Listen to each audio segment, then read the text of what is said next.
देखो, कल मैं बता रहा था रात को सुनील जी को, सम्यक दृष्टि जुआ क्यों नहीं खेलता, सम्यक दृष्टि वेश्या रमण क्यों नहीं करता, सम्यक दृष्टि परस्त्री के पास क्या क्या कारण है, ये सब चीज़ें क्यों, शिकार क्यों नहीं करता, वो इसलिए सब स्वरूप है वस्तु का।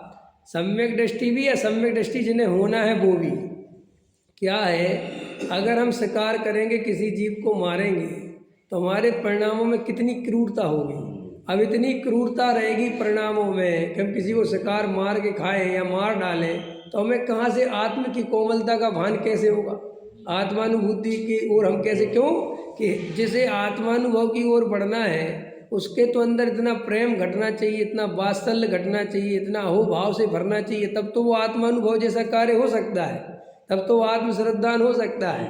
समझ में आएगी नहीं है, जब सब चीज़ें समझना चाहिए। अपन समझते हैं कि ये सब क्या है, वेश्या के पास जाए तो वेश्या ठगिया होती है, उसकी ज़िंदगी उसका बर्बाद कर दे, उसको क्या कहते हैं ब्लैकमेल करने लग जाए, उसका घर परिवार बर्बाद हो जाए, तो इतनी आकुलता में वो आत्मानुभव कैसे करेगा। अपन हर चीज़ को अपन पाप से जोड़ते हैं, बात पाप और पुण्य की है ही नहीं।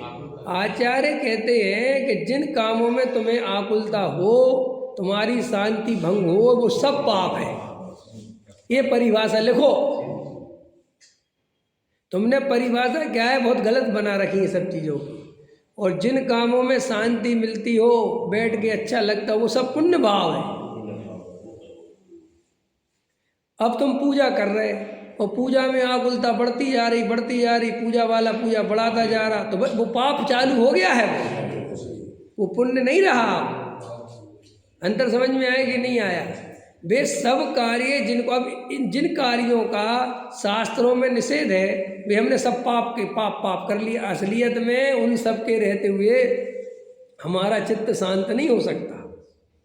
चित्त की शांति चाहिए कि नहीं चाहिए, तो वो चित्त की शांति के लिए उन्होंने ऐसे कार्यों का निषेध किया कि भाई तुम इन चक्कर, अब जुआ खेलने जाए कोई और जुआ में सारी संपत्ति हार जाए तो भाई साहब उसके अब घर गृहस्थी लेके बैठा है और वो तो उसके बच्चे तो कैसे करेगा फिर। तो उन्होंने कहा भाई ये काम ही मत करो। तो आया समझ में। और अपन को हर चीज़ पुण्य पाप का चश्मा लगा दिया, तो अपन क्या करते हैं, वो पुण्य पाप सोचते रहते, वो धर्म एक तरफ रख रह जाता है। जबकि ये मनुष्य भाव हमें पुण्य पाप की दृष्टि से नहीं सोचना चाहिए, हमें इस दृष्टि से हमें कैसे रहना चाहिए। बोलो भाई साहब, हमें कैसा व्यापार करना चाहिए। भैया हमें ऐसे कार्य करना चाहिए जिसमें अनंत आकुलता नहीं हो, क्योंकि हमें मोक्ष मार्ग साधना है।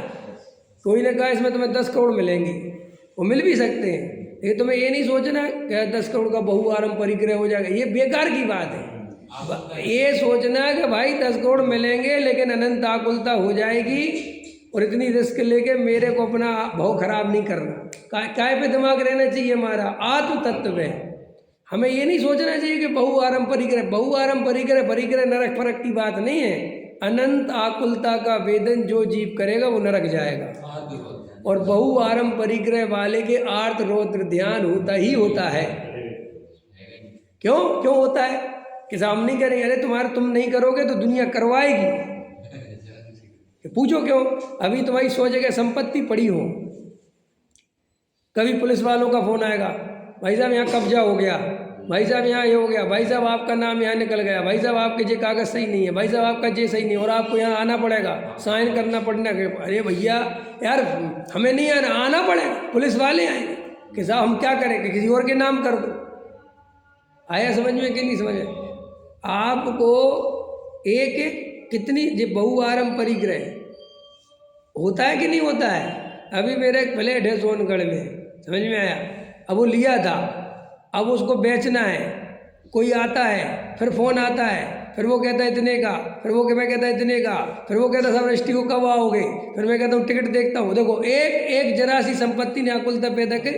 अब अपन को लगता है कि शास्त्रों में लिखा बहुआरंभ परिग्रह। अरे भैया असली जड़ तो ये आकुलता है, असली नरक तो इस आर्त रौद्र ध्यान से जाता है। वो तो पुद्गल का परिणाम है, वहाँ जीव का क्या लेना देना है। लेकिन तू अनंत आकुलता उसके निमित्त से करता है और वो दोष काय में आ जाता है सारा, वो निमित्त में। बहुआरंभ परिग्रह समझ में आया कि नरक में जाता है। लेकिन उनने उसमें जब परिभाषा बताई कि भाई परिग्रह की परिभाषा तो बताओ। तो उन्होंने कहा मूर्छा परिग्रह, बेहोश रहना ये परिग्रह। क्या परिभाषा, कभी किसी ने ध्यान दिया?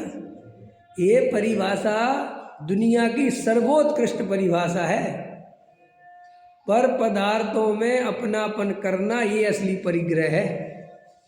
लोग कहते हैं कि मिथ्यात्व परिग्रह कहाँ लिखा, हालांकि 14 उसमें भेद में है ही, फिर भी कहते उसकी ज़्यादा, अरे इतनी बड़ी परिभाषा के परिग्रह की परिभाषा ही उनने मूर्छा परिग्रह बनाई, और क्या चाहिए इससे ज़्यादा।